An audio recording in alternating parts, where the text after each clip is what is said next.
Democracy started after the French Revolution. The people were shouting, Liberté, égalité, fraternité. But why is the battle cry of the French Revolution so important? Still today, freedom, equality and justice, and solidarity remain the three core values by which states and societies are judged, as well as core values of democratic parties today. So let's take a more precise look on freedom at first. Many philosophers have thought about the definition of freedom and also try to describe how it might be realized in society. Let's take John Locke's definition here. He defined freedom as to be free from any superior power on earth, so basically to only be under the law of nature. John Locke also differentiated between three different levels of freedom. The first one is the freedom to be the person you want to be. A second one is the freedom of your thoughts and feelings. And these two are given by nature. The third one is the freedom of disposal over things you have legally acquired. The issue here is, when we have two people who want to exercise a natural freedom, they would come into conflict. So the freedom which is given by nature needs to be transformed into society by a social contract. So freedom in society looks like this. The freedom to be the person you want to be gets transformed into civil rights and liberties. The second freedom, the freedom of your thoughts and feelings, is realized by society in terms of freedom of speech and participation in decision making. For example, by going to vote. Lastly, there is the freedom of disposal of property, which is realized by a free market, which is accessible for everyone. But where are the limits of freedom in the society? To answer this question, let's take a closer look on Kant. Kant said that you should only act to the maxim so it could become a universal law. So basically you should only act if you would agree that everyone acts like you do. He talks about the limits which are linked to the public good. Like, it's not against the law to drive an environmentally unfriendly 4x4, but if everybody did it, it would be an environmental catastrophe. But limits as such are set by the government itself. As liberal democracy defines itself in terms of civil rights and liberties, there is a differentiation between positive and negative civil rights and liberties. Negative civil rights and liberties are formal and protective. For example, the prohibition of the use of force or data security. Positive ones, on the contrary, are socially enabling. They enable the people in the society to exercise their civil rights and liberties. For example, the right to education or the use of public institutions like public swimming pools or the hospital. So now we had a brief look on freedom. But what about justice? And what exactly is the difference between justice and equality? Justice describes, generally speaking, relations between people. So relationships of a certain kind are seen as just. For justice, it is necessary to have a society distributing the goods. Furthermore, the distribution of goods has to take place in accordance to certain criteria. If there aren't any criteria, there also can't be an unequal distribution that can be seen as just. Equality, in contrast to justice, requires no criteria. And as there are no criteria, the same must be given to all. We can also call this numerical equality, as you take the number of goods and divide them through the number of people. For equality, it is important that there are no arguments that could justify giving someone more than someone else. John Rawls said that it is important to see each other as free and equal to formulate ideas on justice. Furthermore, a social cooperation as well as agreement is necessary.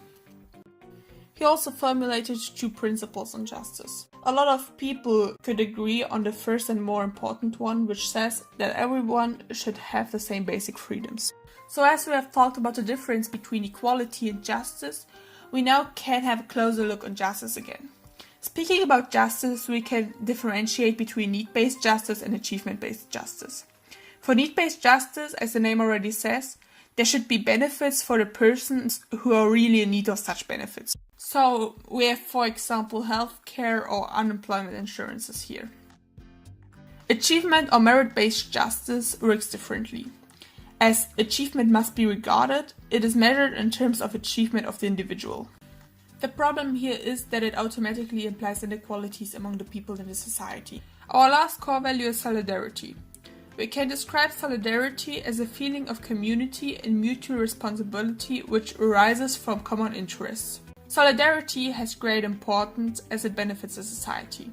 But we shouldn't dally with solidarity. It can be dangerous if it is rather a feeling than really a reflection of cooperation. Often extremists hide behind the solidarity flag, so solidarity can end up in a discriminative form really easily. Democracy stands out as a historical achievement that wants to realize the idea of equal freedom for everyone, also brings political autonomy by democratically reached majority decisions. Furthermore, it needs a robustly constituted state to be able to provide opportunities for it. But wait, don't we have market capitalism here? Doesn't it contradict with the democracy concept? So, the first thing to point out, I haven't allowed you to talk. But, in fact, comparing the two concepts, they come into contradiction. Let's take a fast look at what we understand under the market capitalistic system. So, for market capitalism, we have a free market which is accessible for everyone. We have an economy which is built upon private property. There's labor on the one side and capital on the other. Furthermore, there shouldn't be a regulation of the market by the state. So, how do market capitalism and democracy contradict each other? First of all, already the private property part can lead to an unequal distribution of wealth, which contradicts to the equal freedom and participation in society. But also democracy obstructs pure market capitalism by limiting the freedom of enterprising by means of democratic decision making. Nevertheless, as we don't have really a pure form of both, we can find a certain balance there. Because market capitalism and democracy can complement each other. Depending on whether you're in favor of a free market or against, and same goes for a free and democratic system, there are different political positions. Democracy and market capitalism can be represented as a dynamic field. We can try to classify different ideologies and place them on different positions in the system of coordinates. Liberals say that freedom should have absolute priority over equality and solidarity, and the individual should have absolute priority over society. So, liberals are in favor of market capitalism as the freedom is realized through the market. The market regulates itself through demand and supply. Conservatism as an ideology is kinda hard to define, as it was for different historical periods kind of different. Well, anyway, we can say that the society is based on tradition. Basic values of family, personal responsibility, and achievement are endorsed. We also do have an orientation towards religion. Furthermore, the state is derived from a higher order of values, so it is hierarchically orientated, which justifies social inequality. The socialistic ideology, for example, has its focus rather on equality and solidarity than on freedom. Okay, so the last one is social democracy. It tries to combine democracy and market capitalism. It's a concept that wants a democracy which really benefits to all, and it also wants social equality. The basic core values of freedom, equality, and solidarity have all an equal status. Okay, but how does it look in reality? All these political ideologies and concepts in their pure form aren't really realizable in society. They're kind of utopian. But nevertheless, political parties try to adapt different ideas depending on what they identify as. Let's take a quick example here, the public health.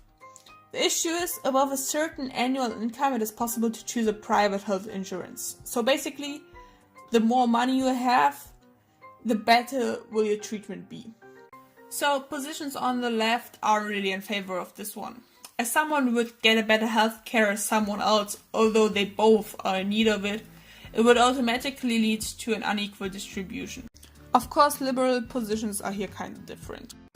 The more you have achieved, the more you have got in return. And if you have paid more for your insurance, then why wouldn't you get a better treatment? Those who achieve more also get more in return. So that's it. Thank you for watching, and I hope you enjoyed.